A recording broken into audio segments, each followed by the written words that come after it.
स्वाभिमानी न्यूज चॅनलच्या बातमीपत्रात आपलं स्वागत। शेतकऱ्यांना कर्जमुक्तीचे दिलेले आश्वासन तात्काळ पूर्ण करा, क्रांतिकारी शेतकरी संघटनेचे जिल्हाधिकाऱ्यांना निवेदन।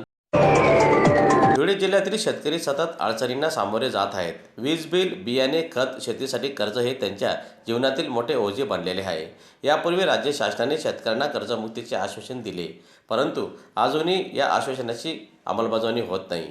क्रांतिकारी शेतकरी संघटनेच्या वतीने आज धुळे जिल्हाधिकाऱ्यांना निवेदन सादर करण्यात आले।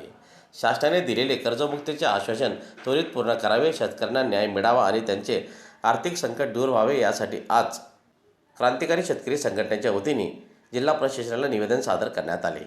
दरम्यान यावेळी निवेदन देण्यासाठी क्रांतिकारी शेतकरी संघटनेचे जिल्हा अध्यक्षसह पदाधिकारी उपस्थित होते।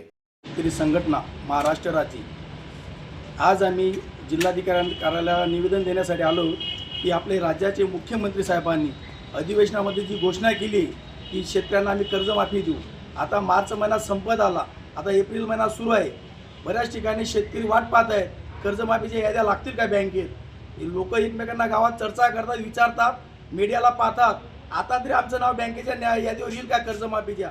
आजपर्यंत शासनाने दिलेली कर्जमाफीची घोषणा ही नुसतं घोषणाच आहे का, याच्यावर शासनाने प्रत्युत्तर द्यावे। आणि त्याच्यात आमचे बावनकुळे साहेब त्यांचं एक नवीन विधान आहे की ते म्हणजे आम्ही गाडी बंगल्यावाला शेतकऱ्यांना कर्जमाफी देणार नाहीत। आणि एकीकडे त्यांच्या सोशल मीडियाला आम्ही पाहतोय की यांच्याकडे 1100 कोटी जमीन आली कुठून, लाखो रुपये आले कुठून। जर शेतकऱ्यांना राहायला जर घर नसेल तो काही झोपडीमध्ये राहणार आहे का। ही आजची समाजाला लाजणारी आम्हाला लाज वाटते, आम्ही शेतकरी पोटात घरात जन्माला आलो। दुसरी गोष्ट, महात्मा गांधी रोजगार हमी योजनेअंतर्गत शासनाने जी योजना सुरू केली होती, सिंचन विहीर, घरकुल योजना, गोठा शेड, याचं कुशलचं अनुदान आजपर्यंत आले नाही। आमच्या केंद्र सरकारने योजनेचं नाव बदलून दिलं, जी रामजी।